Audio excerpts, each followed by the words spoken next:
Welcome to my YouTube channel Normal Lamba. Benign prostatic hyperplasia and cancer prostate. दोस्तों ये topic है आज के मेरे एपिसोड का और इस सब्जेक्ट के ऊपर जानकारी देंगे doctor major general DV Singh.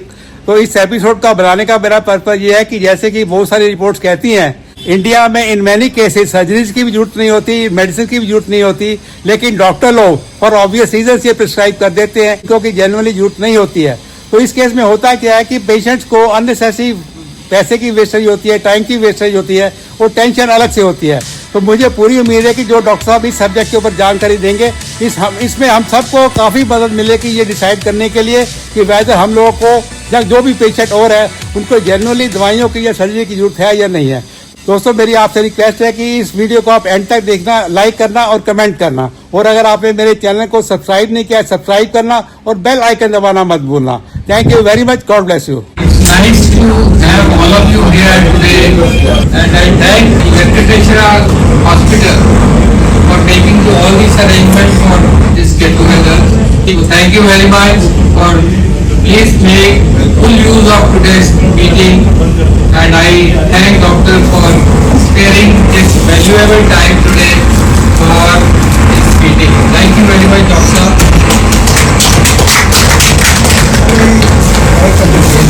It's our pleasure to have. Thank you very much, Baba.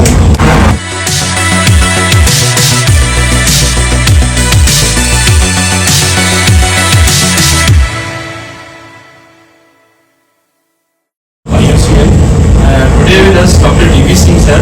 He is a urologist, senior he is a principal director of urologist. May I request Dr. D.V. sir, please come.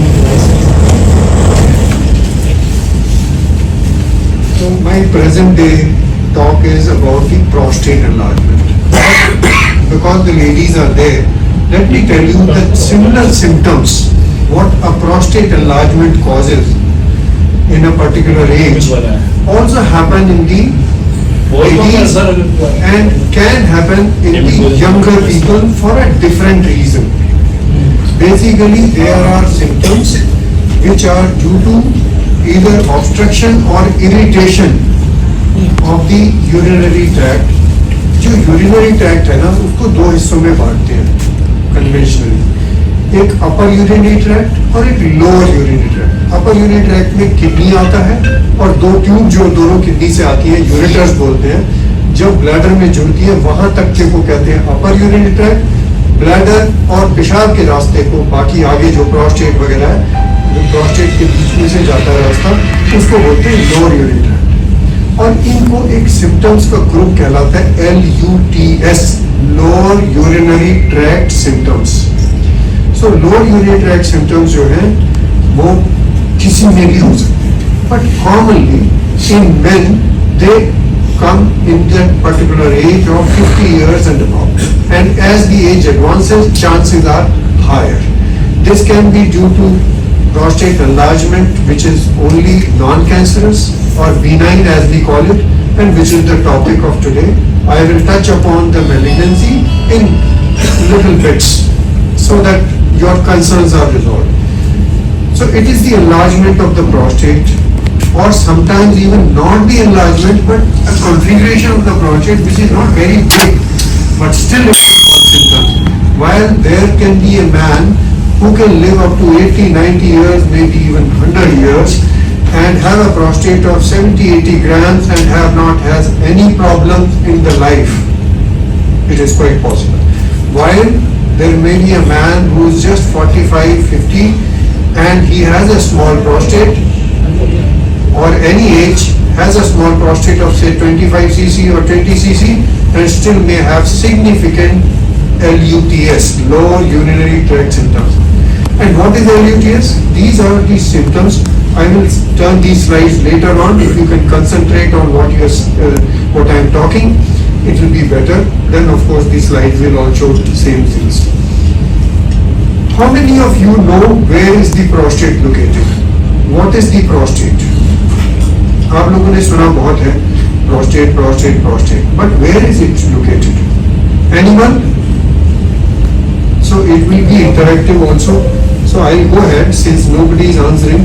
This is the bladder. this is the penis, and this brown passage, can you see this passage coming? This is the urethra. So ये यहाँ से ये ureter है जिसकी मैं बात कर रहा था, एक साइड का दिख रहा है, और ये टेस्टिस से स्पर्म की वाली डक्ट जा रही है जिसे कहते हैं वास, और वासेक्टमी भी आपने सुना होगा, इसी को ऑपरेशन करते हैं, यहाँ से काट देते हैं। तो ये प्रोस्टेट में ऐसे जाती है, ये सेमिनल वेसिकल्स है जिसमें से सीमेन का बल्क, सीमेन की जो मेन क्वांटिटी है वो इस ग्लैंड में से आती है, और नेक्स्ट आती है प्रोस्टेट। तो ये है प्रोस्टेट, यानी ये वॉलनट यानी सिंघाड़ा जो आपने देखा है, सिंघाड़े की शेप का और तकरीबन उसी साइज की ग्लैंड होती है, ये उससे छोटी होती है, 18 से 20 सीसी ml ग्राम जब भी बोले उतने साइज की होती है इन यंग हेल्दी एडल्ट। 50 के बाद तकरीबन हार्मोनल चेंजेस होने की वजह से वो बढ़ने लगती है। It surrounds the urethra, this is the passage, this is the passage, ये जो पैसेज है ये वाला, इसके चारों तरफ वो घेर के रखती है, पीछे की तरफ ज्यादा रहती है, आगे की तरफ भी रहती है, और जब वो इलाज करेगी तो क्या करेगी, वो पैसेज को कंप्रेस करेगी, और कंप्रेस करेगी तो फ्लो इफेक्ट होगा और बाकी सारे सिम्टम्स आएंगे जिसे हम कहते हैं लोअर यूरिनरी सिम्टम। सो ये मैंने आपको बता दिया कि तकरीबन क्या प्रोस्टेट है, कहाँ ये होती है और किस वजह से सिम्टम्स आएंगे और क्यों ये बढ़ती है। बहुत लोगों का ये सवाल आएगा, तो इससे पहले कि आप लोग पूछे मैं बता ही देता हूँ। होता क्या है कि शरीर की बहुत सी ऐसी चीजें होती हैं, ग्लैंड्स की खासतौर से, कि उनके सेल्स जो है शेड करते रहते हैं। वैसे स्किन भी शेड होती है, आपने देखा होगा 2-3 हफ्ते नहीं नहाए बीमार हो जाए आदमी तो सफेद सफेद स्केलिंग बन जाती है, वो शेड होने वाले ही होते हैं, क्योंकि हम we take bath every day तो that gets washed off. In younger time, because the hormonal status is of a younger person, these cells and this gland keeps shedding cells and it does not add up to the volume. लेकिन बाद में क्या होता है, वो ऐसा होना बंद हो जाता है because of certain hormonal changes. Hormonal changes जैसे menopause होता है लेडीज का, ऐसी एंड्रोपॉज भी होता है, तो उसके बाद वो हार्मोनल वैल्यू, हार्मोनल एनवायरनमेंट उस ग्लैंड्स का चेंज होने की वजह से सेल्स शेड होने की बजाय एक्यूमुलेट करने हो जाते हैं शुरू, और because they are accumulating the glands become enlarged और नोड्यूल जो है गांठे गांठे गांठे गांठे बन जाती हैं multiple, and that is what is called as benign prostatic hyperplasia और the benign enlargement, non cancerous enlargement of the prostate, which is the leading cause of problems in the adults men who are more than 50 years of age. But cancer of the prostate, which is a different entity altogether, that is uncontrolled growth. Cancer is uncontrolled growth of any part of the body wherever the cancer occurs. That also can do similar symptoms. So today we are talking mainly about the BPH and what are the symptoms. Now I told you obstructive or irritative. अब irritative symptoms क्या है कि एक इंसान को expect करते हैं भी 6 से 8 बार 24 घंटे में यूरिन पास करता है, दिन में तकरीबन 6 बार और रात में 0 से 2 बार। कोई 0 बार उठता है, 1 बार भी नहीं उठता, कोई 1 बार उठता है, कोई 2 बार उठता है। लेकिन अगर वो इससे ज्यादा होता है, दिन में इसे कहते हैं इंक्रीज फ्रीक्वेंसी ऑफ यूरिनेशन, जब रात में होता है तो इसे कहते हैं नॉक्चूरिया, यानी रात में बार बार पेशाब जाना। इसके अलावा होएगा अर्जेंसी, यानी आपको कंट्रोल नहीं होता, आप पेशाब लगाए, you can't hold it, by the time you reach you may leak also, this is called as urge incontinence. तो एक अर्जेंसी हो गई और एक अर्ज इनकॉन्टिनेंस यानी leakage due to urgency. Leakage के और भी कारण होते हैं, पर ये वाली जो कारण है ये अर्जेंसी की वजह से, यानी by the time you open your zip और reach the bathroom you already leak somewhat. Lift में जा रहे हैं, मकान आने वाला है, यू आर ऑलरेडी प्राइम्ड कि हाँ पेशाब लगा है, bye the time you reach you have already, this is urgency incontinence. Finally, now coming to the obstructive. Obstructive में क्या होता है, पहले तो hesitancy होती है, यानी आप पेशाब करने जाते हैं तो यूरिन उतरता नहीं है for a few seconds, maybe 1 or 2 seconds, maybe 10 seconds. This is called as hesitancy. ये obstructive symptom है, यानी रुकावट होने की वजह से वो उतर नहीं पा रहे। वो वाले irritative थे, frequency, नॉक्चूरिया, अर्जेंसी, अर्ज इनकॉन्टिनेंस। ये वाला क्या है, रुकावट वाला है, धार पतली हो जाती है, वीक स्ट्रीम, धार टूटती है, बीच में थोड़ा सा आया, हल्की सी टूटी, फिर आ गया, फिर स्पॉट आया, फिर रुका, दिस इज इंटरमिटेंसी। उसके बाद आपको स्ट्रेन करने की जरूरत पड़ती है, थोड़ा सा जोर लगाना पड़ रहा है, ब्लैडर नहीं खाली हो रहा। अगर और नेक्स्ट स्टेप आते हैं तो आपको ये लगता है कि पूरा खाली ही नहीं हुआ, इनकम्प्लीट वॉइडिंग सेंसेशन। आपको मालूम होता है कि यार मैंने किया तो है लेकिन लग रहा है कि थोड़ा बकाया रह गया। That is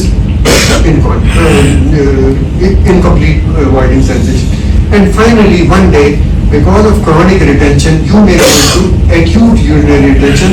That means you are unable to pass, and you may have to come to the hospital for a catheterization. Catheter डाल के ही खाली किया जाएगा और पता लगे कि कैथीटर डालने के बाद anybody who gets this kind of a problem, please do ask the doctor or check yourself कि first 5 minutes में आपका कितना यूरिन निकल गया। That was the volume of retention. It is important, it is relevant to the urologist in your management. कई बार क्या होता है कि अर्जेंसी की वजह से बंदा आता है, सर मेरे को पेशाब नहीं आ रहा, या वो इनकम्प्लीट वॉइडिंग की वजह से आता है थोड़ा, और आप जाके करा लेते हो, वो बंदा हो गया था अच्छा पेशाब नहीं आ रहा, तो कैथेटर डाल दो। आ रहा है उसका बार बार आ रहा है, फ्रीक्वेंसी ज्यादा है, वो बनेगा ही इतना, इतनी तो लगातार पेशाब बना रहे हैं लेकिन आपका वॉल्यूम ही नहीं इकट्ठा होता। ब्लैडर की कैपेसिटी करीब 400-500 ml होती है, लेकिन क्योंकि आपको बार बार जा रहे हैं तो उसमें स्ट्रीम नहीं बनती। आप जाके आम तौर पर आम इंसान की तरह बोलते हैं डॉक्टर साहब मेरा पेशाब नहीं आ रहा। वो डॉक्टर सवाल पूछने की बजाय सीधा ये डॉक्टर का ही दोष है, उठा के सीधा कैथेटर डाल देते हैं। No, he has to first examine you, ascertain you by doing also ultrasound if possible that you have retention of urine। क्या आपका ब्लैडर पैल्पेबल होगा, फूला हुआ होगा, वो परकस करके देखेगा, पता लगे कि ब्लैडर भरा हुआ है। That is the time catheter has to be done, not for that urgency वाला पेशाब नहीं आ रहा है। अगर पेशाब नहीं आ रहा है इसे आम भाषा का, इसलिए मैं खुलासे से ये बता रहा हूँ कि क्या क्या सिम्टम्स होते हैं, so that you know it। अब ये सिम्टम्स हो गए, this is where again the prostate is, और एनलार्जमेंट प्रोस्टेट का आपको वो सेंटर पर लाइट पिंक वाला, उसमें ये है नॉर्मल प्रोस्टेट, ये सेमिनल वेसिकल है जो उसका पैसेज आ रहा है, इसी में से सीमेन आता है, और ये है वो एनलार्जमेंट। तो ये जब एनलार्ज होता है सेंट्रल पार्ट, इसे कहते हैं ट्रांजिशनल या सेंट्रल जोन, ये नॉन कैंसर ही होता है अक्सर, पर 25% कैंसर इसमें भी हो सकते हैं, और नहीं तो कैंसर 75% कैंसर ये पेरिफेरल वाले में होते हैं, जो कि इससे बहुत थिन होता जाता है वो, और मेनली ये वाला बढ़ जाता है जो सेंट्रल है, which causes more trouble of the pain. ये मैं आपको बता ही चुका हूँ कि 50 इयर्स पे 50% को और 80 इयर्स पे almost 80% people will have this problem. थोड़ी ज्यादा ये अलग अलग है जी, इसकी कोई प्रिकॉशन नहीं है, इसका ऐसा कोई डाइट नहीं है, ऐसी कोई एक्सरसाइज नहीं है, ये सब मिथ है। आपको कोई कहेगा ये वाला बटरफ्लाई वाला करेंगे तो बहुत अच्छा रहेगा, मैं वो वाली एक्सरसाइज करता हूँ, पेल्विक फ्लोर एक्सरसाइज बोलते हैं, Kegel exercise, pelvic floor training exercises बोलते हैं। It has no role. There is no exercise, there is no preventive strategy. The only thing is that you should react in time. Before your bladder is damaged, before your kidneys are damaged by back pressure. Because when you are not able to pass urine, what happens? Bladder जो है, भगवान ने इस किस्म का अंग बनाया है, it has dual work. One is it is a storage tank. Urine तो कुदरत से जैसे हार्ट बीट करता रहता है, ब्लड सप्लाई किडनीज की होती है, तो यूरिन तो लगातार रिश्ता रहता है, बनता रहता है। 0.5 to 1 ml per minute urine बन रहा है आपका दोनों गोलों से, वो नीचे ब्लैडर में इकट्ठा हो रहा है। लेकिन आप यूरिन पास करने तो तभी जाएंगे ना 3-4 घंटे में, जब ब्लैडर भर जाएगा, उससे पहले तो नहीं जाएंगे।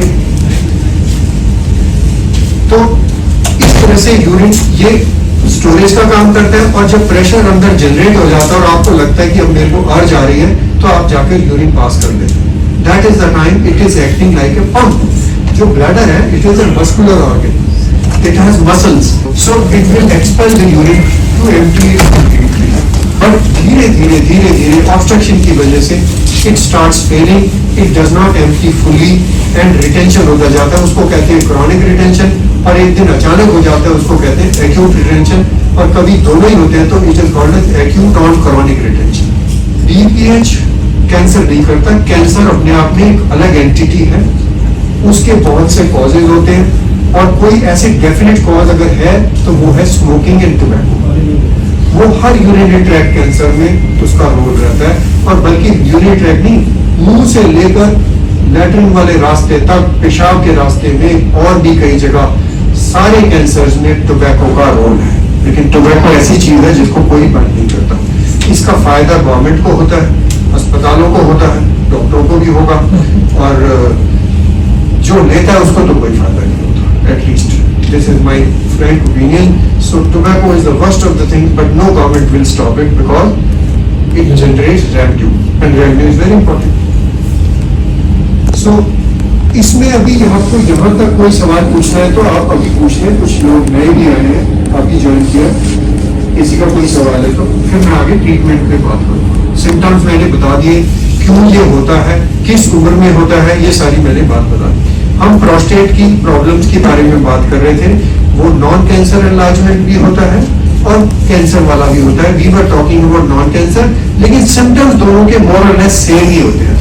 यानी पेशाब की रुकावटें, पेशाब की कष्ट, बार बार पेशाब होना, रात में बार बार होना, अर्जेंसी होना और अर्ज होते होते लीक हो जाना, या पेशाब की धार का कमजोर हो जाना या उतरना नहीं पेशाब को जल्दी से, या फिर पेशाब की धार का टूटना, या आपको जोर लगाना, या इनकम्प्लीट वॉइडिंग सेंसेशन होना कि मेरे को पेशाब पूरा खाली नहीं हुआ।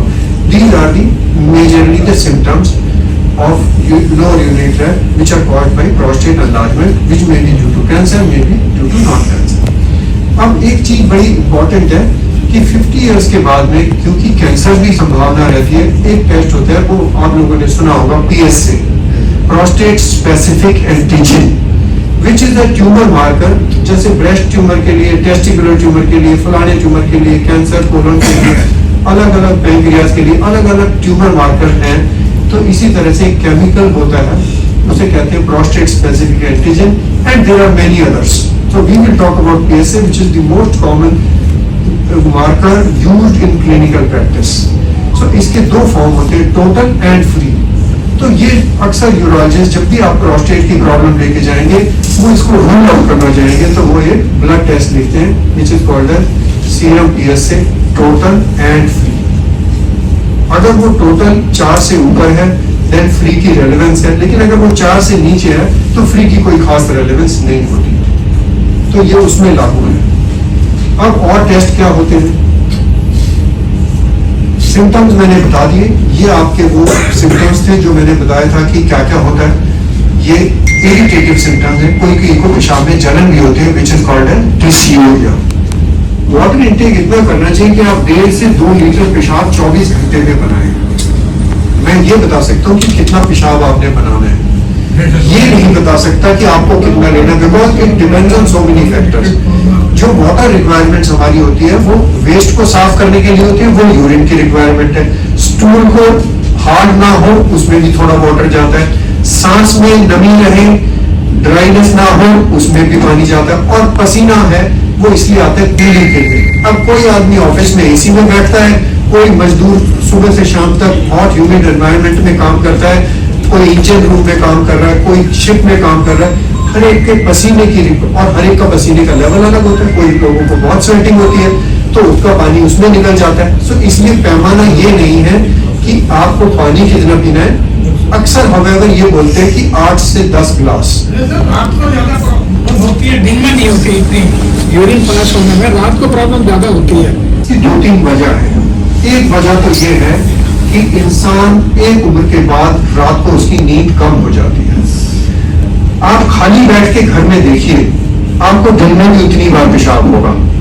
होता क्या है कि ब्लैडर का एक बिहेवियर होता है, उसे कहते हैं ब्लैडर फिलिंग के, और डिफरेंट अर्ज आती है। फर्स्ट अर्ज जो ब्लैडर फिलिंग की आती है 150 ml फिलिंग पे आती है। नॉर्मल अर्ज आती है अराउंड 400 ml पे आती है, कहाँ 150 कहाँ 400। फिर आती है स्ट्रॉन्ग अर्ज और 10, 15, 20 ml 50 ml और आ जाएगा। फिर हो जाता है पेन अगर नहीं पेशाब किया तो ये आप जब फर्स्ट अर्ज पे रिस्पॉन्ड करते हैं यानी 150 ml पे, तो आपकी फ्रीक्वेंसी ज्यादा हो जाएगी। अब आप रात में अगर गहरी नींद से सो रहे हैं तो यू विल नॉट रिस्पॉन्ड। अगर आप काम में लगे हुए हैं it will just pass off. But when you are having a light sleep you have nothing better than to go to the bathroom. आपकी स्लीप तो हल्की है नींद आपको आ नहीं रही, बेचैनियां और है जिंदगी में, उम्र का पड़ाव ऐसा है, तो उस वजह से कई वजह से वो फिर 150 ml फीलिंग से ही आप रिस्पॉन्ड कर जाते हैं। अगर आप गहरी नींद सो जाएंगे, आप नींद की पिल लेके देखिए, उस दिन नहीं उठेंगे आप। ब्लडर तो आपका ही वही है, आपका ब्लडर वही है दिन में भी रात में भी। तो रात में क्यों बार बार हो रहा है, तो इसका एक वजह ये होती है जो मैं अभी बताकर हटा हूं। उसके अलावा भी रात में एक एज के बाद क्या होता है, जो किडनी सर्कुलेशन है, circulation means blood circulation of the kidneys. Kidney का ब्लड सर्कुलेशन कितना होता है, 5 लीटर्स इन ए मिनट। अगर हम किडनी की आर्टरी को काट दें, 5 लीटर ब्लड टोटली होता है, 1 मिनट में इतना ब्लड निकल जाएगा, इतना सर्कुलेशन है, ब्लड सप्लाई है किडनी की to clear the waste. So 5 litre. अब ये जो किडनी है, इसका सर्कुलेशन जब इंप्रूव हो जाता है, जब आप लेटे हुए हैं रात में, तो इस वजह से यूरिन प्रोडक्शन बढ़ जाता है। दूसरा यह है कि कुछ लोग ये ख्याल नहीं रखते कि अब हमें इसका थोड़ा सा मैनेजमेंट इस तरह से करना है कि अगर हमें रात में बार बार उठ रहे हैं तो हम 7-8 बजे के बाद पानी थोड़ा सा कम पीते और सुबह उठते ही ज्यादा पी गए। तो ये वजह है मेनली। तो साइकोसोमेटिक से आपका मतलब क्या है, क्योंकि जब मुझसे आम आदमी ऐसे सवाल पूछता है तो मैं उससे मतलब जरूर समझना चाहता हूँ कि क्या कहना। मैं तो जानता हूँ क्या है, but whether he knows it when he asks me question, what is the meaning of psychosomatic? Muscle response due to psychological stimuli. No. That means due to psychological problem, due to psychological issues, you have bodily symptoms. Somatic is body and psycho is mind. So due to psychological issues, you have this. Yes, it can happen. So psychosomatic हो सकता है, but बहुत ज्यादा नहीं है। वो फिर psychosomatic में ही आ गया ना, जब आपको नींद नहीं आ रही तो आप रिस्पॉन्ड कर रहे हो 150 ml ब्लड फिलिंग पे, आप जा रहे हो उठ के, बिकॉज आपको वो डिजायर इतनी ज्यादा स्ट्रॉन्ग डिजायर हो जाती है कि आप कंट्रोल नहीं कर पाते उसको। That is the reason. When you get a sound sleep, then it does not happen. So psychosomatic normally is the diseases which we commonly refer not to these problems like bronchial asthma. किसी किसी को होता है तो उनको वो psychosomatic symptoms, breathing की difficulties बढ़ जाती है। ऐसी और भी है, स्टूल का पास होना, इरिटेबल बाउल सिंड्रोम होना, ये यानी स्टूल की फ्रीक्वेंसी बार बार टट्टी जाना, खाते ही जाना, these are psychosomatic. Then there are other diseases which have a psychosomatic, per se it does not have a strong psychosomatic thing in urine में कंटिन्यूअसली जलन रहती है, तो उसका रीजन क्या है, रेमेडी क्या है? पानी की कमी होना या इन्फेक्शन होना। आपको कितने लोगों को पता है कि यूरिन सैंपल कैसे देना होता है, कब कलेक्ट करना होता है, क्या क्या प्रिकॉशन लेनी होती है, वो नहीं पता। आप लोग चाहते हैं घर बैठे बंदा आए और यूरिन का सैंपल ले चला जाए। सबसे पहली रॉन्ग यही है statement. First wrong, all laboratories will tell sir first morning sample mid stream बोलते हैं, मिड स्ट्रीम बोलते हैं, वो अच्छी बात है, लेकिन जो पहला यूरिन का सैंपल पहले है, यूरिन में मिड स्ट्रीम बोलते हैं, वो शुरू से नहीं बोलते, थोड़ा निकालिए उसके बाद दीजिए। जी वो मिड स्ट्रीम है, which is one component of this collection. What is the other component? Other component मतलब आपने बोला फर्स्ट मॉर्निंग सैंपल, हाँ। It is wrong.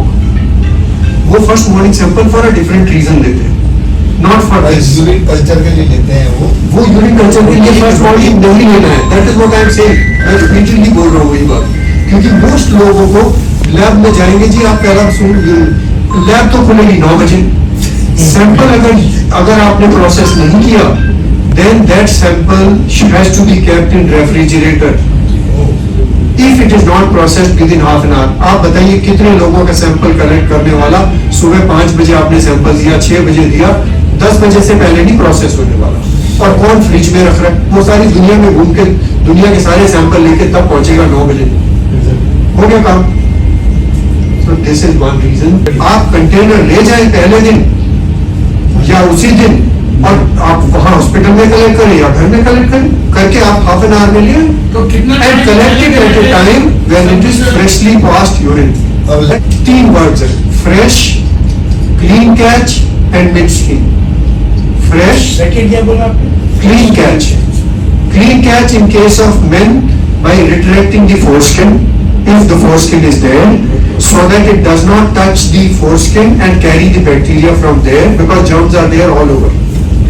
In females, by separating the labia so that the urine stream falls clear and you can collect a midstream sample. Midstream means after in a running stream, not आपने थोड़ा सा किया, रोक दिया और फिर वो dribble होकर स्किन में लग के वहां से गिर रहा है. Then again it is wrong. In a running stream, let go of about 50-60 ml, collect the midstream. So fresh, midstream, clean catch. These three phrases, if you can remember, you will be able to do better in this sample. And rest depends on the laboratory. First, जो हम collect करते हैं पूरा volume, वो और चीजों के लिए करते हैं. फॉर एग्जाम्पल ट्यूबरकुलोसिस, जिसमें रात भर में ट्यूबरकुलस बैक्टीरिया या कंपोनेंट्स शेड होंगे, तो इट इज बेटर, उसकी सेंसिटिविटी, उसकी specificity better for tuberculosis. So her urine की किस चीज के लिए सैंपल दे रहे हैं, हर एक का तरीका, तौर तरीका अलग है. जो कॉमनेस्ट होता है यूरिन एनालिसिस और कल्चर, उसके लिए वो है जो मैं अभी समझा के रहा हूँ. Fresh, mid stream, clean catch.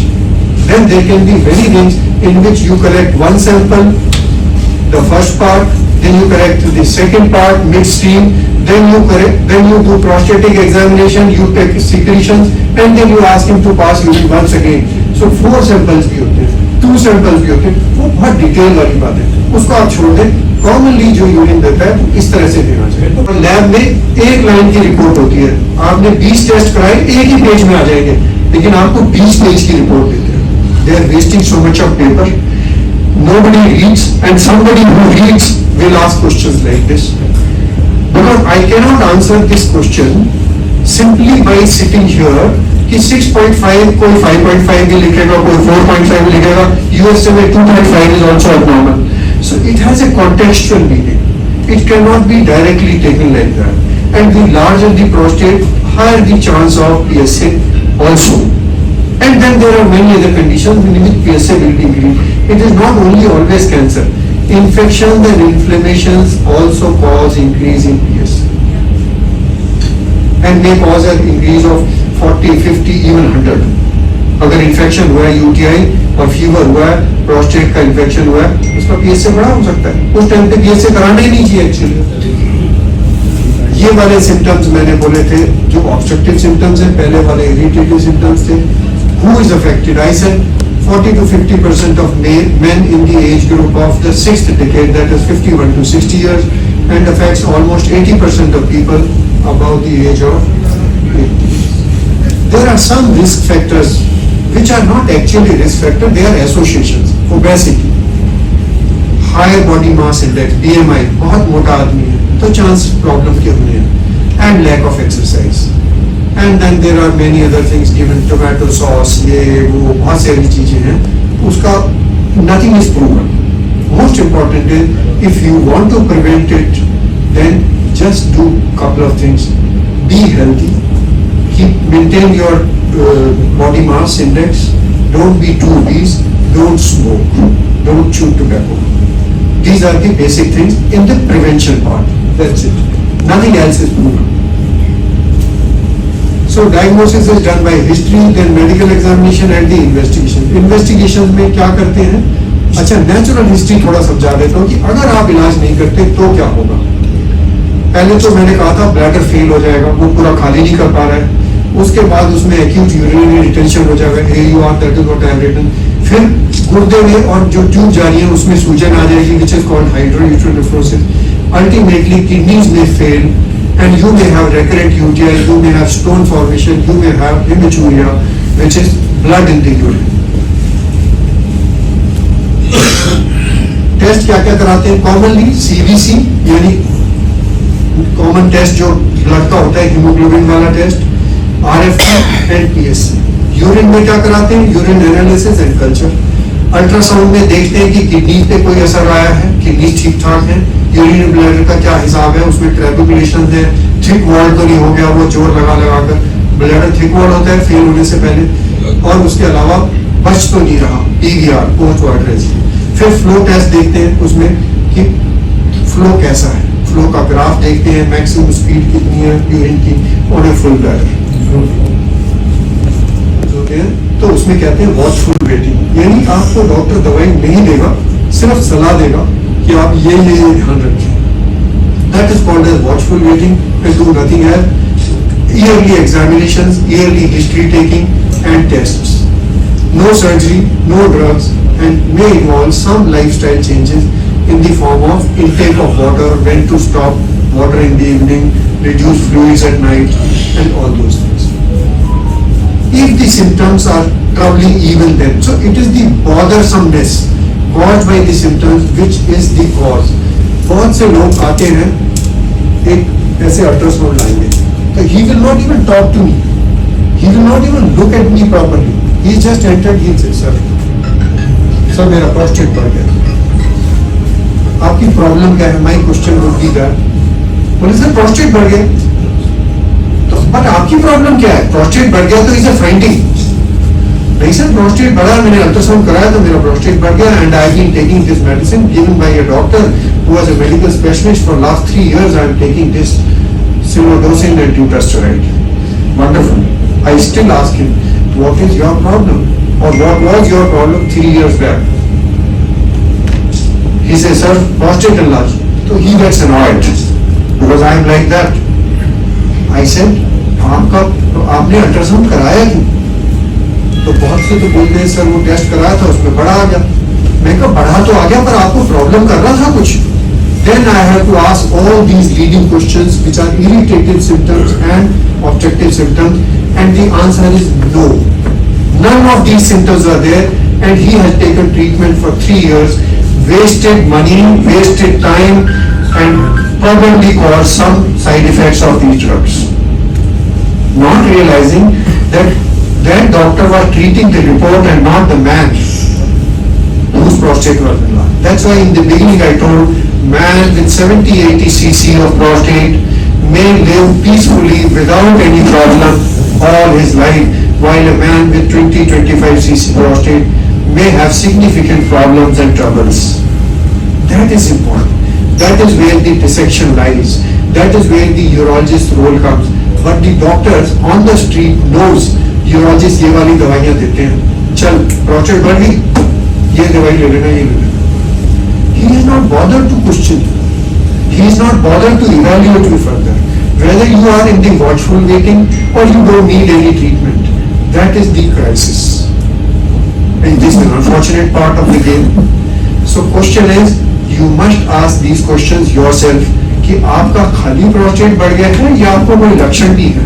अगर लक्षण है तो ट्रीटमेंट की जरूरत है, और अगर वो लक्षण आपकी ट्रीटमेंट से जो भी ट्रीटमेंट मिला उससे रिलीव हो रहे हैं, और उसकी जो असेसमेंट है फ्लो टेस्ट से, अल्ट्रासाउंड से, ब्लड टेस्ट से, PSA से, अगर वो भी कंट्रोल है, then you are on the right path. Otherwise you are being misled for 3 years, and I have had in my complete career so many cases whose reports were treated. तो मैं फिर बाजार में बोल देता हूँ जी आपने दवाई खरीद के इस ड्रॉर में रख देनी थी, इलाज हो जाता. तो they were treating the report and not the patient. It is उसके बाद ट्रीटमेंट आती है, मेडिकल मैनेजमेंट आता है या सर्जिकल मैनेजमेंट आता है, डिपेंडिंग ऑन कि आपकी ग्रेविटी कितनी है, क्या आपकी कोई कॉम्प्लिकेशन है तो सर्जरी की जरूरत पड़ेगी.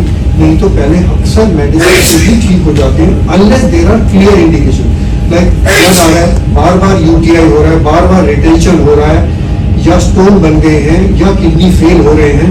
इन that case you don't wait for medical management, you take medical management but you prepare yourself for surgery. And surgery क्या है? कॉमनेस्ट सर्जरी है. ये तो मेडिकल की ड्रग्स हैं जो मैंने 3 ग्रुप बताए हैं. ये different medicine are given to different people, depending upon requirement. Surgical कुछ minimally invasive, बहुत सारे WhatsApp पे वीडियो घूमते रहते हैं और लोगों को ऐसे लगता है कि ये पता नहीं कहीं नई चीज बन गई ऐसी. Gold standard treatment is still transvaginal extraction of prostate. This is written TURP.